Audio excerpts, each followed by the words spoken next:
Welcome to Plus One Forward, the podcast powered by the Apocalypse, where we talk about tabletop role-playing games using or inspired by the Apocalypse engine. I'm your co-MC Rich. And I'm your co-MC Rach. Today we're joined by Karen Twelves, gamer, improv actor, game editor, and author of Improv for Gamers. Welcome to the show, Karen. Hello, thank you for having me. We are excited to have you here. How long have you been playing PBTA games, Karen? What was your gateway? Oh gosh, I don't know how many years ago it was, but I remember it was at Endgame in Oakland. Oh, pour one out for Endgame. I know. I was just around there the other day. I was like, oh, I know everything here. It was Apocalypse World, for sure. And I was not prepared for the content of this game. I was not prepared. And I needed a break in the middle, just be like, wow, this game is aggressive in a way that I had not anticipated. It was very fun. I had a great time and I was playing with friends. So it wasn't like a con game. I was sitting down with strangers, but it was a very intense game. And I didn't know anything about Apocalypse World. So I didn't know what I was getting into in terms of just like the level of violence and sex that game has. Oh, wow. They set you down and you're like, what's a special? Yeah, pretty much. But I had a great time, but it did take me like a little bit of processing to be like, what was that? Why don't we jump on over here and read a sitch? Read a sitch. In Read a Sitch, our guests will discuss some facet of PBTA play or table culture they feel should have a bit more of a spotlight cast on it. Karen, you were speaking to us about how amazing and compelling relationship mechanics were in PBTA games, correct? Yeah. I love that they have a relationship mechanic built in as a reminder of you have to link all of your characters together. And specifically, I like ones that really emphasize how you feel about the other person or how they make you feel. And so it's more than just how did you meet? Mm-hmm. Though it's really good to have some backstory. And so I like that the classic HX gives you like a little bit of a backstory and you learn a bit about each other from that. But I like all of the different relationship mechanics that the PBTA games have. I've seen a couple of different approaches for those questions that have an implied backstory to it. Some people want to explore that backstory in play. Other people want to, let's ask a couple questions about that backstory and firm it up a little bit before we step in to go live with play. Which is your preference, Karen? I like taking the advantage of being at the table to jump in and out of character. And I like being able to brainstorm with other people and ask questions rather than just like dive into a scene. I find that sometimes you'll start getting a lot of excitement about playing something out once you've both bounced the ball back a little bit more and gotten some more ideas flowing.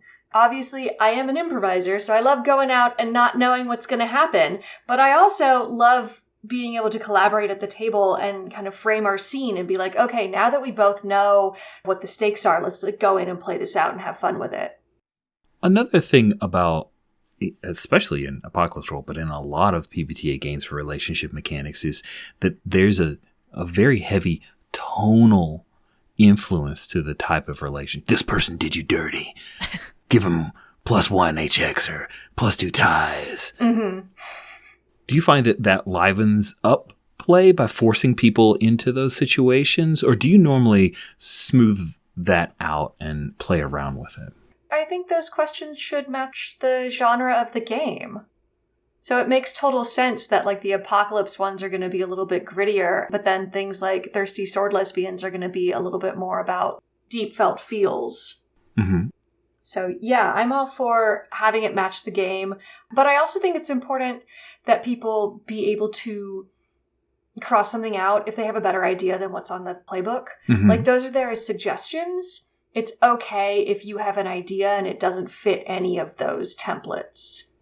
What are some of your favorite relationship questions for what they've generated at the table?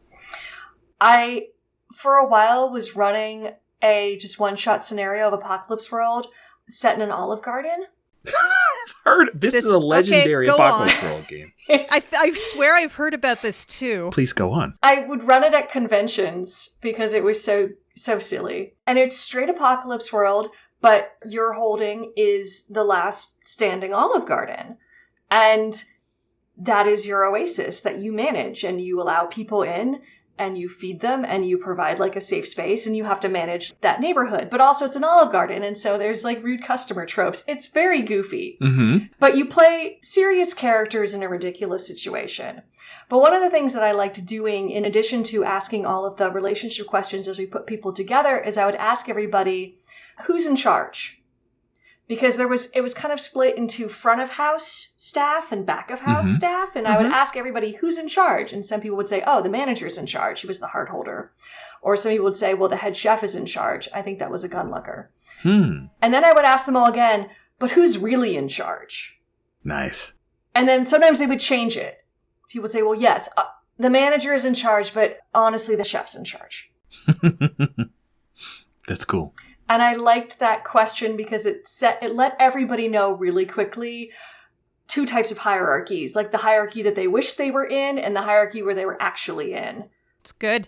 And status is another important thing to have with characters, is to know your status against the other players there. That's really kind of help inform your relationship. And especially in a game like that, where everyone's running a restaurant and you're just trying to get through your shift, you butt heads a lot. And so it's fun then to play with that status of who's in charge and who's actually making the calls.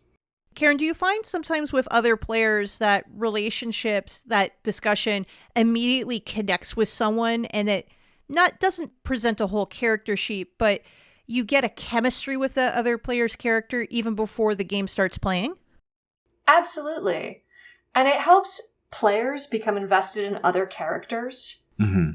And having a reason to care about other characters. And now when I say care about, you could love them or you could hate them, but you care about them. And that's really like what HX is about, and like what strings are about, is like, how much does this person affect you? And that could be like, how obsessed are you with bringing them down? Mm-hmm. Or how devoted and how loyal are you to this person that you'll do whatever it takes? So it can go either way, but it's really great to have players invested in other characters, because it's going to force you to always be playing with those relationships as part of the story. Karen, what are your thoughts around, you're talking about two characters having a relationship directly with each other, but there are some games that develop a relationship introducing a thing or another third person, like a triangle. Have you found that PC to PC relationship is more powerful or electric in a game, or can that third wheel type of relationship question work just as well? I mean, whatever that third thing is, it should be important to both characters, because it's about the characters. Right. We're here to tell a story about these characters, and for better or worse, these are the stars of our show. We shouldn't introduce other stars. While it's great to have NPCs that the characters care about, because then you can do things to those NPCs to hurt the character, then it's really fun. But you don't want to just have PC and NPC interactions only, and then it's just tossing the ball back and forth with the GM. That's not as collaborative, and it's really not as exciting, I think. As a GM, I love just watching the players roleplay with each other, and me having to do so little, and just watching that happen, and I can go in and be like, ooh, I want to introduce this thing, and now see what you do with it. And now I want to introduce this thing and see what you do. But I get to feel like I am just helping this story grow, as opposed to I have to be playing like half of it. Oh, that makes a lot of sense. All right, Karen, on that note, why don't we step over to our next segment and open our brains? Open your brain. In Open Your Brain, our guest talks about a specific mechanic of PBTA or a game, and we have something really special for you listeners, because Karen is here to talk about Improv for Gamers, which is a book that you could use in any and every PBTA game. Isn't that right, Karen? Yeah. The goal of Improv for Gamers, the book, what came from the workshop series that I have been teaching for about 10 years now at conventions and at stores and just for local groups who reach out to me. The whole point is to use the same improv games that we as improvisers would use to practice certain skills. We use those same skills in gaming. Things like active listening, being excited about collaborating with other people, having characters who have vulnerabilities and flaws, and being comfortable with playing with those. So it's not necessarily like playing to lose or playing to win, but playing to fluctuate. And the flexibility that, especially as a GM, if things aren't going the way that you had planned it, to be excited about where it's going instead, and flexible enough that you can let your ideas go. So it was designed to be just for anybody, players, GMs, LARPers, to kind of introduce these various skills for good gameplay and practice them in these fun and silly theater games that are the things that I was doing in improv. You mentioned that Improv for Gamers was based off of a series of convention workshops that have been going on for quite some time. What inspired that? Where was the first workshop? I have so many questions. Oh, so the first workshop was at Endgame. Pour one out for Endgame again. You can see that it was a big part of my life. And it was this all-day workshop / fiasco mini-con. It was really interesting. And the first workshop came out of, again, me just having a very frustrating time at a game where I felt like 3 of us were playing one game and one person was playing a different game. Oh, that's the worst feeling. Yeah. And these are my friends. And all they wanted to do was interact with their favorite NPC. And it was an Apocalypse World game. And they only wanted to play with their NPC that they knew. And they had their own goal that was kind of going against ours. Now, I have no problem with an antagonistic PC. Fiasco is all about that, is about PCs that don't get along, that are perhaps actively trying to destroy the other one's plans. So that's fine. But it definitely felt like 3 of us were trying to tell one story, and the other person was just telling their own and didn't really care about our story. And that was very disappointing. And at the time, I had just recently started doing improv.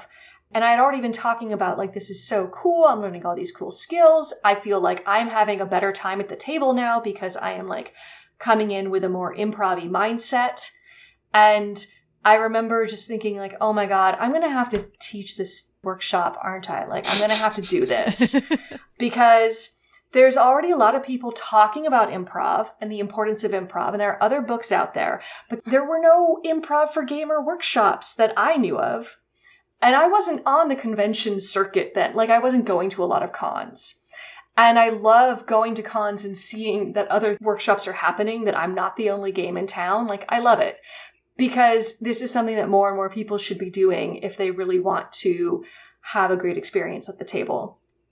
Especially now that so much gaming is online and is like entertainment, everybody's streaming. Mm-hmm. If you want to be a better entertainer too, improv could help your streams. That's very true. This is the 2nd edition of Improv for Gamers. So what rules were broken in 1st edition that you needed to put out that you couldn't have done with an errata? That's such a good way of putting it. I wanted to revise a lot of what was there. Obviously, there's 50% more content, which is very exciting. There's more exercises. Ooh, nice. And we have a lot from a variety of contributors. So there's some people that just gave us like some quick tips of what does improv mean to them? What's an important improv tip that they use in gaming? We have other exercises that other people contributed that were like, this is what I like to use before a LARP as a part of the workshop. Or other improvisers who are also gamers who was like, oh, I really like this game. I think this has a good tie-in. So there's a lot of new content, but I also really wanted to revise a lot of the language that I had used previously to make it more accessible overall.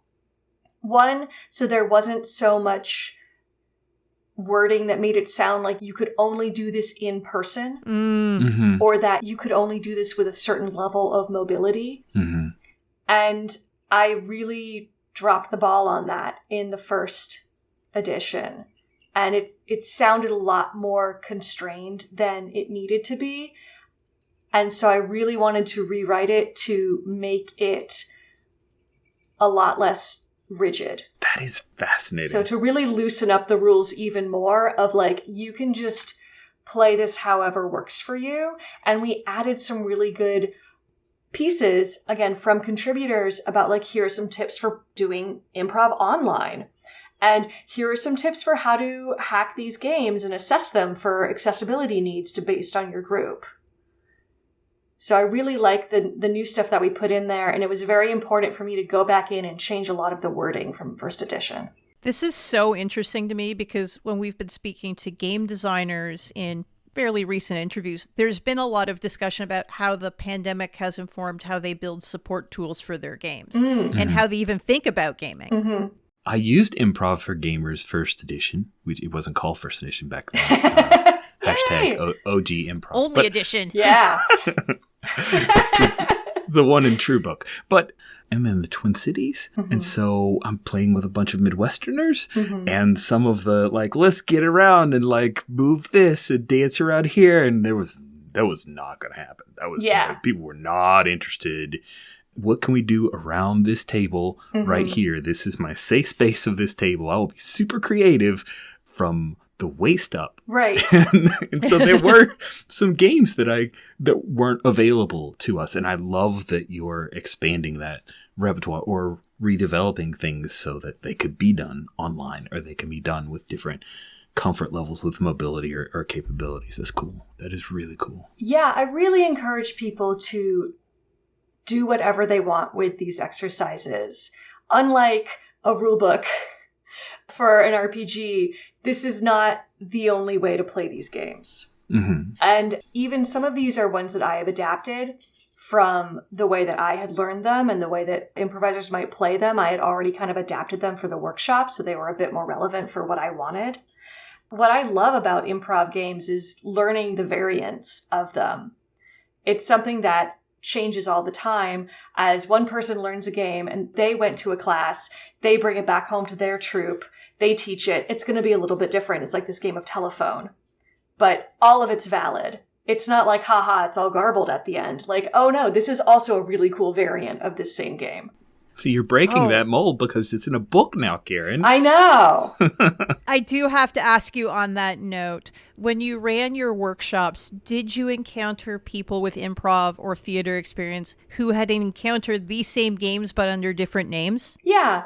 I often reminded people, if there were improvisers or people who had taken improv classes, that this was going to be a little different. And there are a lot of different major schools of improv and a lot of different types of improv.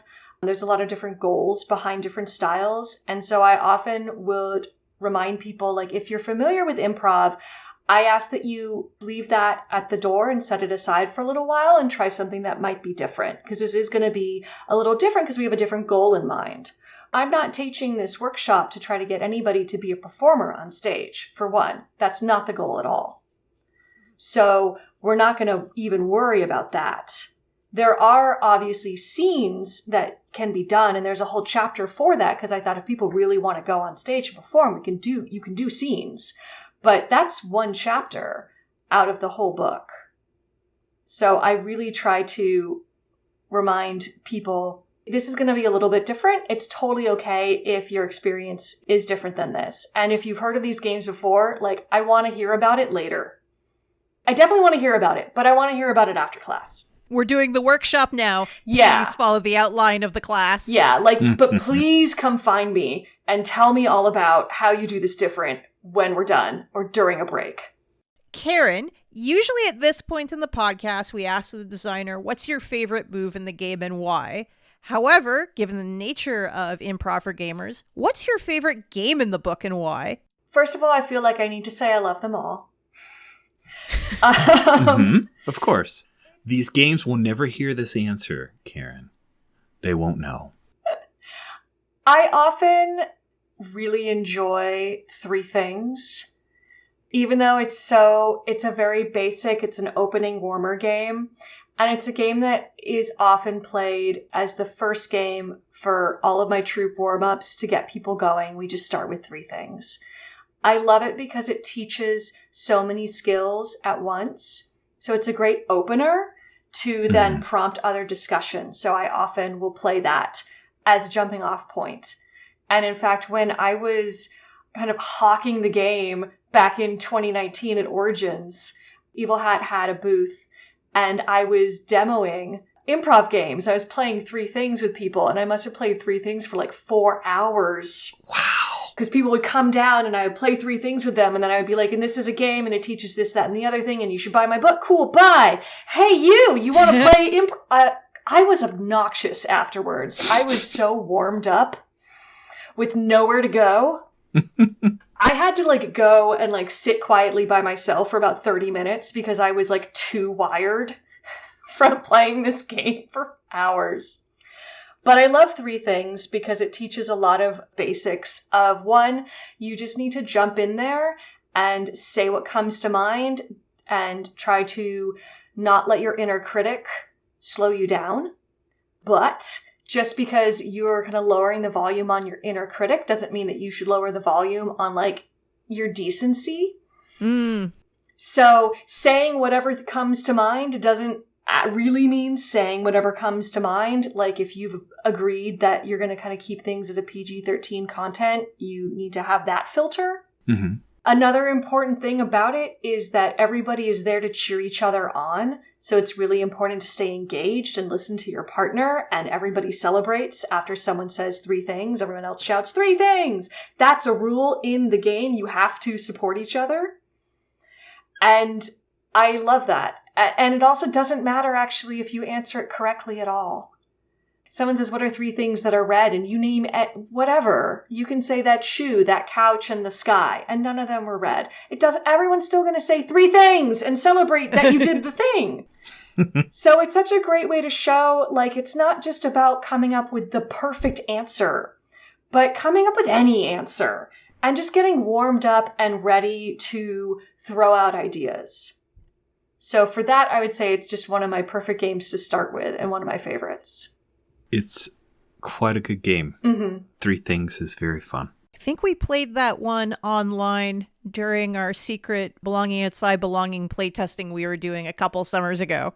Yeah, I think so too. It was really fun. It was helpful to get people in that giving and thinking on your feet mode. It's also really hackable because you can make the categories whatever you want. So if you're brainstorming, if you're world building, you can play 3 things to world build. You can use it to help do care gen. You can make that game work for whatever type of fodder you're looking for as a way of brainstorming. Well, speaking of improv games and 2nd editions, I'm really curious if you might be interested in going over here to Act Under Fire and maybe show us a game or something like that, huh? What do you think, Karen? Absolutely. It is time to act under fire. I added more exercises to every category, really. And so I have some good relationship exercises that we can go through that are new. This first one is called I, you, we. This is an exercise that is done in pairs, but this is something that you just kind of go back and forth and slowly build a relationship as you make statements. And the statements have to start with either I, you, or we. And it also practices repeating back what your partner just said.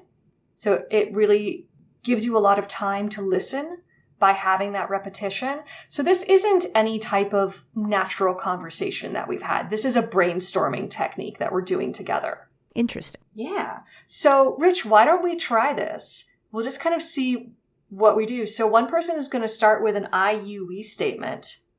So if I started, then you would repeat that statement and then add something new.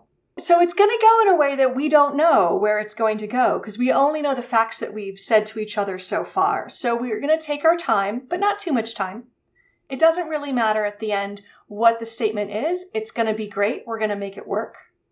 There's no one right answer to how we build this relationship, but we're always going to repeat what the other person said and then add a new fact, starting with either I, you, or we. So if I started, I might say, I have never been to the ocean. So Rich, you would repeat that first. You have never been to the ocean, which is surprising because you live on the West Coast. Is that your statement? You live on the West Coast? Yeah, I think it is. Perfect. I live on the West Coast. You live 5 hours away. I live 5 hours away. I've never even seen the coast. You've never even seen the coast. I invite you to visit all the time. You invite me to visit all the time, but I never believe you mean it. You never believe I mean it. You have trust issues. I have trust issues. I need to work on that. You need to work on that. I want to give you space to become the person I know you can be. You want to give me space so that I can become the person I want to be, which is good because we live 5 hours away from each other. Well, we'll end it there, but you can see how you can keep going and keep discovering new things. Mm-hmm. So it's not a race. It's just a brainstorming exercise. But the more that you add to it, the more that you discover things. I could see That's how super that could be cool. good for before you do HX. You like do these things to get people warmed up to it. That's cool. Yeah, it's really fun. I mean, you could kind of do this instead of HX. Instead of just let's pick from this list. If you wanted to really go your own way, say, we're going to do this silly little exercise to find relationships with each other. That'd be fun. We can do another one, which is similar. Relationship gifts is you're always just making we statements. You can kind of think about it as maybe you're passing a ball back and forth. If we were to be playing this game in person, we might actually pass a ball, or at least pretend to be passing a ball back and forth. There's something about that just kind of helps people focus. In relationship gifts, it's very similar. You're giving the other person the gift of information. The information is about your relationship. So we can kind of look through the example here. We start with, we're best friends. We grew up next door to each other. We have a treehouse that's exactly in the middle of both properties. We leave each other letters in the treehouse. We developed our own secret language. We still use this language in adulthood. We both work at the same place. And we end with, we're code breakers. We've made this discovery about ourselves, so that's a great place to end it. It's like, I've figured it out. We started with, we're best friends, and we've ended with, we're code breakers, and we know a lot of things in between. So, Rach, do you want to try this with me? Sure, I'd love to try it. Awesome. So I'll go first. And again, we'll try to just keep going back and forth with we statements that expand a little bit more on the information that the other person just gave us. Mm-hmm. Great. You kind of want to think about these being chained off of each other. So if I started, we met at work. We work for an unusual company. We are both very good at our jobs.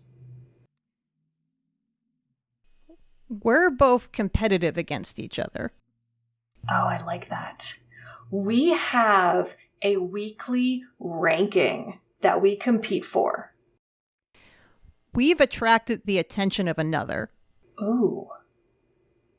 We have never allowed another person in our friendship. We've decided another person shouldn't be allowed in our friendship. We share everything with each other. We've shared documents that would get this third wheel fired. We work for Monsanto. I don't know. I just felt like it had to be something really creepy. Like, I don't know what that is. Like, I don't know what that means. I don't know what the job is specifically. But why don't we stop there? Oh. So I we thought you guys were assassins, is what I thought. For I mean, maybe if we're working for Monsanto, probably. we could be. Yeah, you could follow with, we're assassins for Monsanto. Be like, yes. Amazing. So how did that feel? Let's chat about that exercise. What are some things that you noticed? I was thinking about it in the context of thinking about history. Mm-hmm. Because it does lead you and the other person. It's like we have a shared past. What have we done together? Mm-hmm. And you do have that forward momentum of, by the end, you do have a short story. Mm-hmm. So the expansion on relationship games is then to kind of run through the same exercise. So if we were to repeat that of the we're work friends, we're very competitive, we don't allow anybody else into our friend group, we would revise that, but also add statements about that makes me feel. Mm. And then that ties in the emotion, which is really the important thing, because that's going to affect like what drives you, what drives your decisions. And so that's just another layer that you can play on that. And so it's good if you do the expansion, it's good to use the ideas that you just had. So you're not making up too much more on the spot. You're just going a little deeper on what you just did. That's really neat. Yeah. And I want to play one more now that we could do as a group. Okay. And this is from the first edition, and it's Classic Cast. And this is one of my favorite types of games, which, similar to Three Things, you all yell something at the same time, and there's a coordinated hand gesture. I love games that do both of those things. So obviously I love Three Things. This is an audio podcast, so no one's going to get our hand gestures. No, but we will. You can't tell anyone what they are.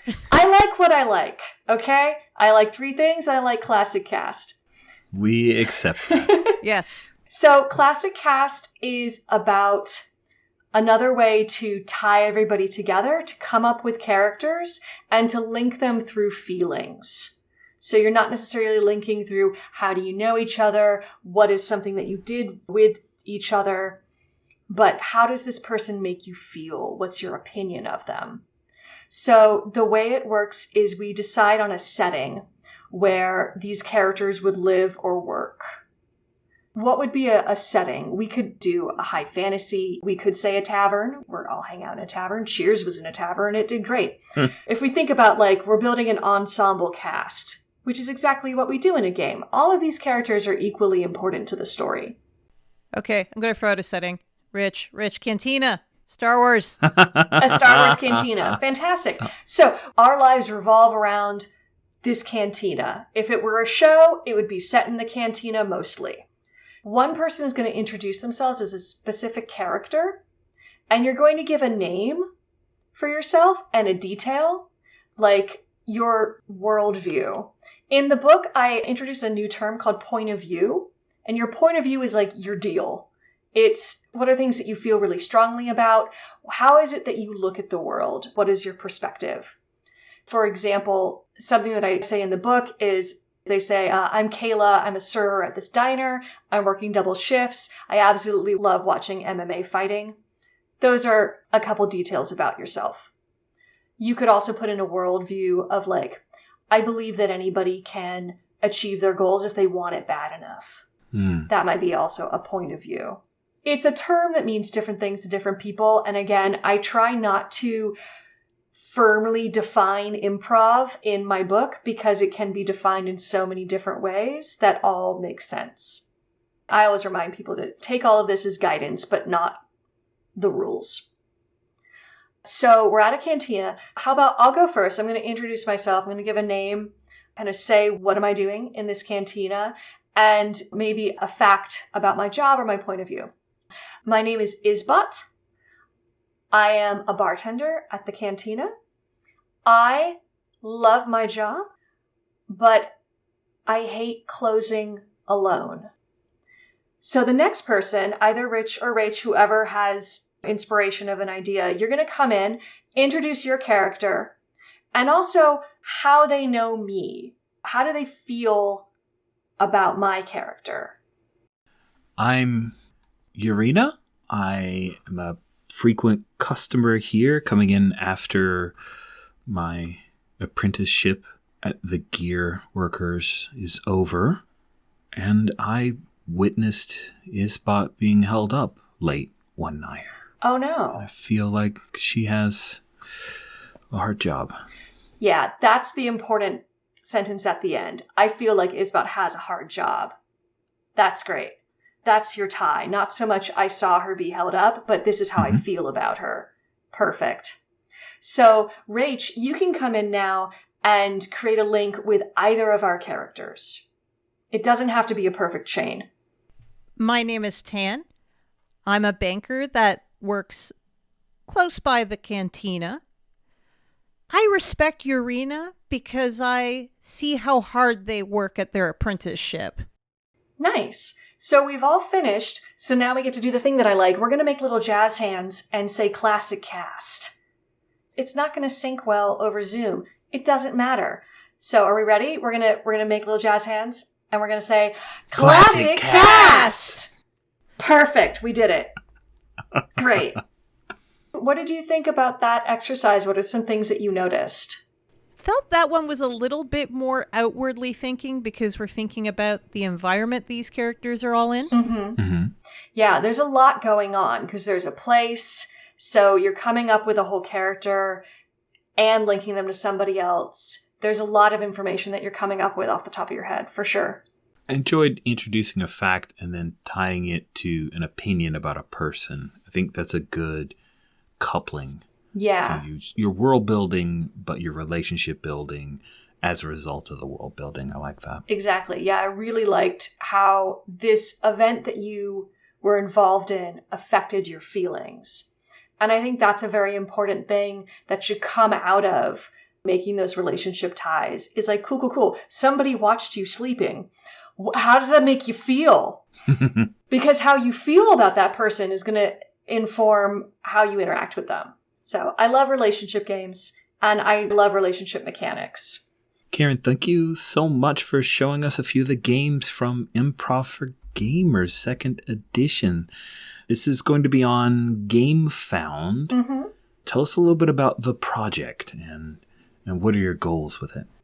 So we are in preview mode on GameFound right now, and something that GameFound does that is a little different from some other crowdfunding websites that shall remain nameless is they have a long preview time where you can go on and comment and interact. If you follow the campaign, when it's then time to pledge, you get a free gift that you only got if you followed it during the preview phase. It's very exclusive.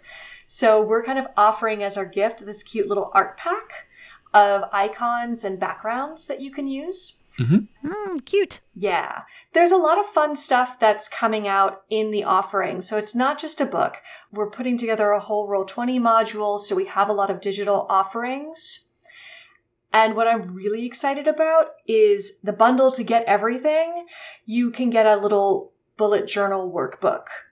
And the workbook includes the bullet points of the instructions for all of the exercises and then room for you to journal.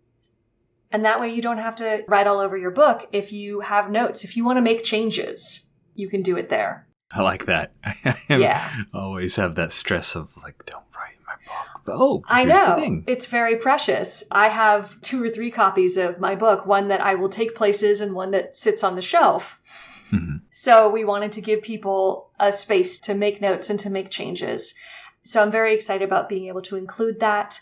Our stretch goals are very basic. If we hit our first goal, we're going to put in a cloth bookmark, which I am so excited about because who doesn't like a good bookmark? Like a ribbon bookmark in their book. And if we hit our second goal, we're going to pay everybody more.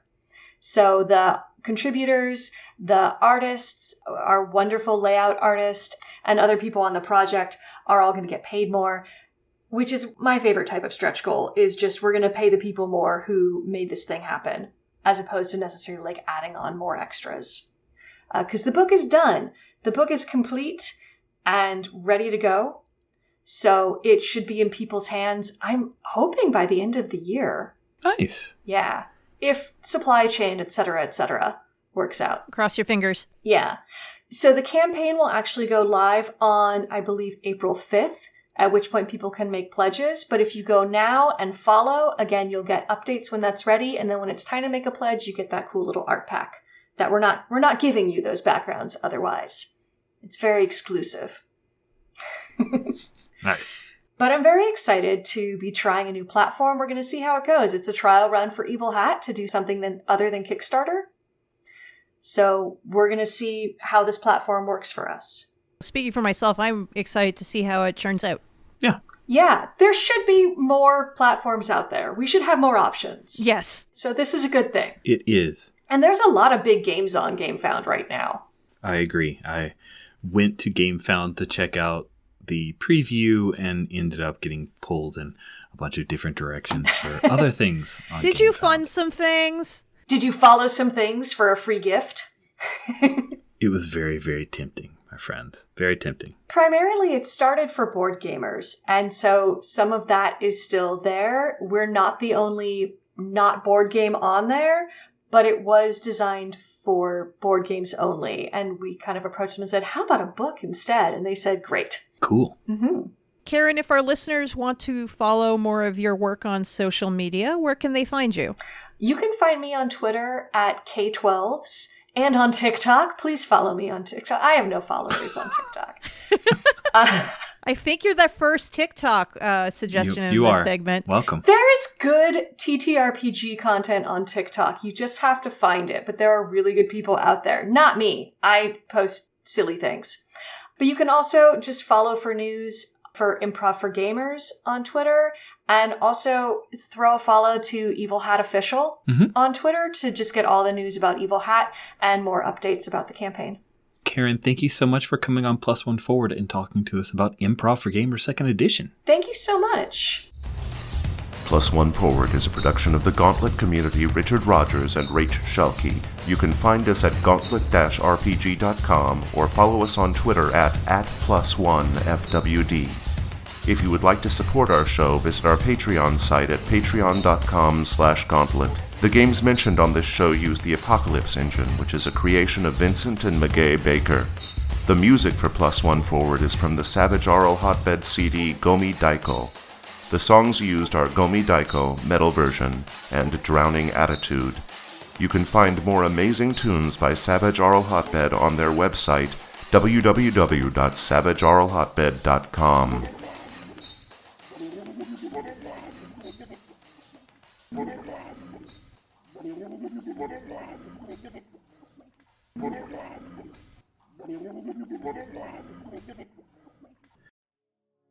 The next Gauntlet Community Open Gaming will be happening the weekend of March 24th through March 27th of 2022. GCOG is the Gauntlet Gaming Community's free online tabletop RPG convention. Over the weekend, we'll be offering more than 24 sessions with games like Hearts of Wulin, Bluebeard's Bride, Quietus, Star Wars Swoop Gang, and more. All sessions are run with a set of safety tools and follow the Gauntlet Code of Conduct. Registration opens Tuesday, March 1st. We created the con to help new players get used to online play, showcase indie games, and introduce folks to our community. If you want to check out the event listings, go to bit.ly/GCOG events, all as one word. For more details on registration and procedures, go to bit.ly/gauntlet-community. We hope we'll see you there.